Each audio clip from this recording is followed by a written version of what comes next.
My name is Kelly Asbury, and I'm a director here at Sony Pictures Animation. I was born in Beaumont, Texas. Beaumont, Texas was very much generally a working class, sort of blue-collar town. No one had more than anyone else. When I was a teenager, if I wanted a car, or if any of my friends wanted a car, we got jobs, we saved up for it. It wasn't handed to us. My dad was a Navy veteran from World War II. My dad was an interesting character. He was an amateur magician, he could juggle, he could walk on stilts, he could ride a unicycle. He was all these very odd things. One of the games my dad and I would do is we would make up stories and we would sort of compete and draw pictures to tell that story. And I'll always think that was a big part of why animation became so much a part of my life, is it really is drawing pictures and making up stories for a living. So I will always think that that was the root of where I kind of started my animation love. My dad passed away when I was 12 years old from cancer. I think what that did, was really instill in me early on that I was gonna have to grow up. My mom instilled that work ethic, and she did always say that anything you want, you have to work for. Anything you want is not worth having unless you work for it. And that's certainly proven to be true in every aspect of my life. When I was 7 years old at the Jefferson Theater in Beaumont, Texas, at a matinee, my brother took me to see Snow White and the Seven Dwarfs. I remember I said to my brother, I really want to learn how to make my drawings move like that. You hear people say that they had a calling. I do believe that I had a calling to work in animation from that day forward. A book came out written by Christopher French called The Art of Walt Disney. I saved up my money and I bought this book. And that was the first time that I saw behind the scenes. I realized all these different types of artists were working on these movies. And so I knew, okay, this dream I've got is gettable. I can do this because certainly among all these different people doing all these different things to make a movie, I can fit in there somewhere. And there was a hero of mine that was mentioned in that book named Ken Anderson, who had long been an art director for Disney. I wrote a letter, probably the biggest fan letter in the world. It was probably 10 pages long, just expounding about my love for Disney and how I want to work there. I sent a few examples of drawings, and he forwarded my letter to the production manager at the time. The guy's name was Don Duckwall. I never met Don Duckwall, but when I got the letter back, I thought it was some sort of gag. I thought, there's a guy named Donald Duckwall that works at Disney? It turns out he was an actual real person. He wrote me back a very nice letter, and he told me, here's how someone your age can nurture their talents to get into our studio and become a member of our staff. And he told me about a place called California Institute of the Arts. I spent the next 3 years focusing on getting in Cal Arts. It took me 3 tries. I went to a local university in Beaumont, Texas, called Lamar University. I really went there to develop a portfolio to continually submit to Cal Arts. And I was fortunate enough to meet an art professor there named Jerry Newman, Dr. Jerry Newman, who was a very well-respected artist regionally in Texas and Louisiana. A very intimidating guy, but I came to him and I showed him my work and I told him my goal of working in the animation business, and I gave him the whole story. And he said, okay, look, I can help you with this. He really, really researched what sort of artwork they were looking for. And one day he gave me 5 100-page sketchbooks that were empty.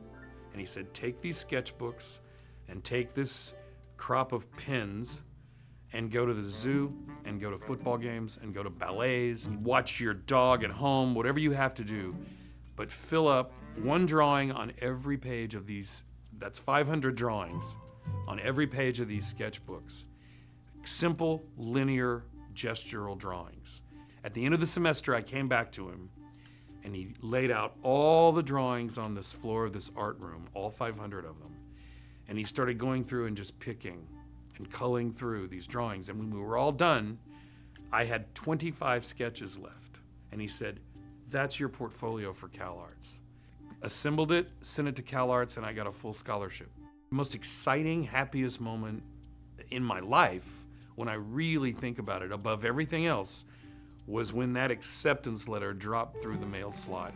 That was when I knew I was on the road to doing this thing that was really all I'd prepared myself for. I don't know what I would have done had I not gone to CalArts, had I not worked at Disney and gotten in the animation business. CalArts felt like this mecca that everyone that had similar interest had gone to. And prior to that, I was in Beaumont, Texas, and I was the only one I could find that knew anything about animation. And then suddenly I meet all these people who are just like me. You suddenly realize, A, you're not alone in this world, and B, you're not so special.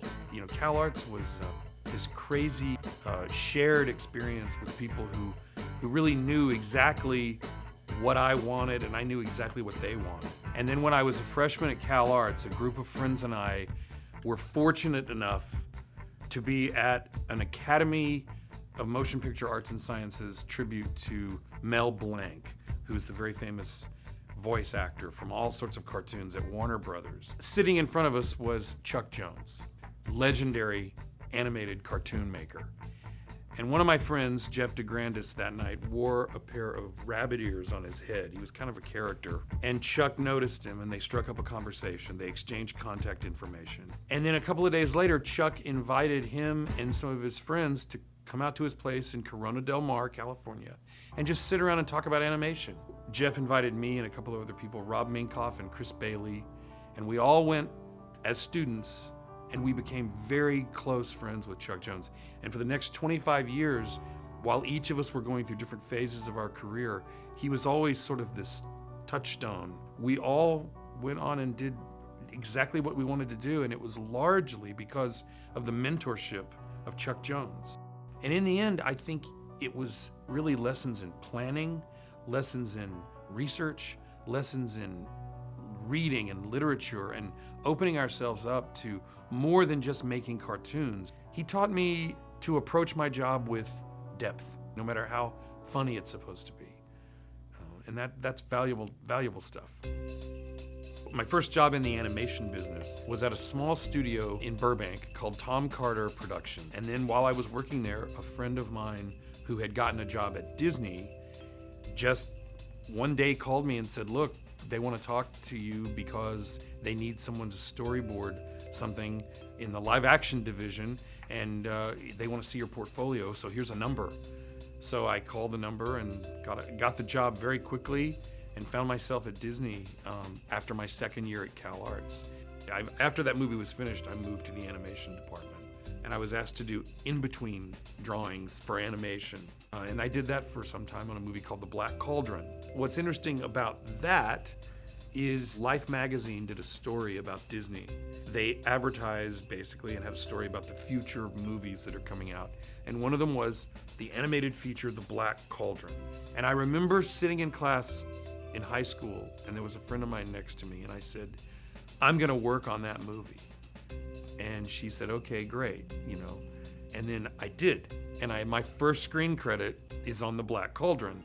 I worked on several little projects, and then I was fortunate enough to be asked to do development work on The Little Mermaid. It was this huge hit, and it sort of reintroduced everyone to Disney fairy tales. So to have been part of the early development of that movie was amazing, still is amazing to me. And then I went on to work on Beauty and the Beast. In 1991, my good friend, the late, great Joe Ranft, who is a great story artist. At the time, he was heading story on a movie called The Nightmare Before Christmas, which had been developed at Disney by Tim Burton. I was a huge fan of Tim Burton's work, and I knew about this project, and I saw an opportunity. I sent some artwork up to the director, Henry Selick. He accepted the work, and I was actually allowed to leave Disney, still working for Disney, but I moved to San Francisco and worked on The Nightmare Before Christmas as a designer and an art director. It was truly a completely different world. Learned a whole new aspect of animation, but a magical experience. And Henry Selick, I think he's the greatest stop motion animator who's ever lived. After Nightmare Before Christmas, Joe Ranft had moved over to Pixar, this little studio that was across the bay that did computer animation. Joe called me up and said, look, we'd love you to come over and sort of help us storyboard on this movie called Toy Story that we're developing for Disney. The rest is history with that one. I mean, I was so lucky to have had that brief stint working on that movie.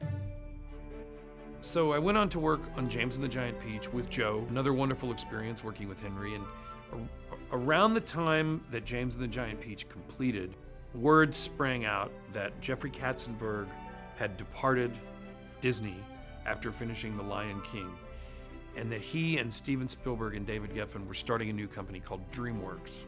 The whole world just changed overnight. I chose to go to DreamWorks, and I was head of story along with Lorna Cook for the first film they made called Prince of Egypt. And I'll always see Prince of Egypt as this sort of great, grand experiment. There's a lot about that film that is quite beautifully done. When I started at DreamWorks, I let it be known to Jeffrey that I wanted to really be considered for directing possibilities. The first thing he sort of put me in charge of as a director was the early development of a movie called Shrek. Funny story based on a small children's book by William Steig. At the time, Chris Farley from Saturday Night Live had been slated as the voice to play Shrek, and the movie was tailored for him. Well, unfortunately, about a year and a half into our development, Chris Farley passed away, tragically. And that sort of put the movie in a bit of limbo. Jeffrey said, look, we don't know what's gonna happen with Shrek, but why don't you move over here, and I have a movie called Spirit, Stallion of the Cimarron, that I'd like you to co-direct with Lorna Cook. But after I finished Spirit, Jeffrey invited me to join the Shrek team and direct Shrek 2. Everything about the Shrek movies is about fun and about hilarity. And to work on that film and then to have it enjoy the huge success it had was a once-in-a-lifetime experience.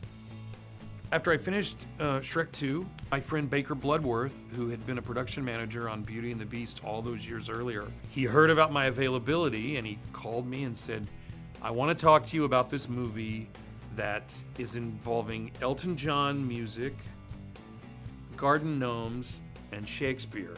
And I heard the story called Romeo and Juliet, and I couldn't resist it. I just thought, there's a challenge. Let's see what we can make out of this. Very proud of the movie, worked with incredible people. It's probably the high point of my career in terms of making a film. When I finished Romeo and Juliet, I had a little bit of time. Again, this between picture thing is always a nice breathing time. So I helped out my friend Chris Buck on Frozen as a storyboard artist. I just came in and 3 or 4 days a week and storyboarded.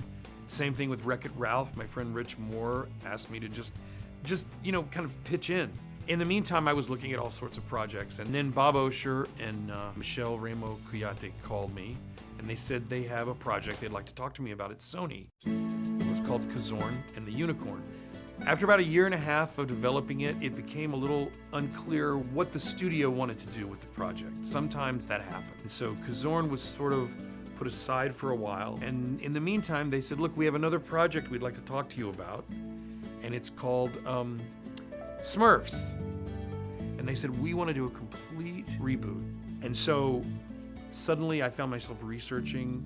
I go back to Chuck Jones, research, depth, development, really learning about the characters. And I found that the work of Peyo, the original Smurfs work, was so incredibly rich and fun and entertaining and appealing that I couldn't resist trying to take this on. And now, here I am developing a brand new Smurfs feature. I was fortunate enough to know here at Sony, there was Noelle Triojo, who was a production designer. She's from France. She grew up knowing all about the Smurfs. Patrick Mate, who I'd worked with many times at DreamWorks, he was available and he knows all about the Smurfs. His ability to draw the Smurfs is almost identical to Peyo. He's a wonderful character designer. I am documenting my experience and my adventure as we go and as I learn about the Smurfs on a blog called smurfsproductionblog.com. I call it the Blueprint. My ambition with this film is to honor the work of Peyo as much as possible and to introduce a side of the Smurfs that really has never been depicted before on film in the way that we're trying to do it. What's great about working here is it's not a giant conglomerate. It's not a big giant studio with thousands of artists all doing different things. It's a smaller community, so there's a lot more interaction and a lot more time to get to know each other. I like that. I want Sony Pictures Animation to be successful, but I wanted to keep this sort of community feel to it because it's a very comfortable environment.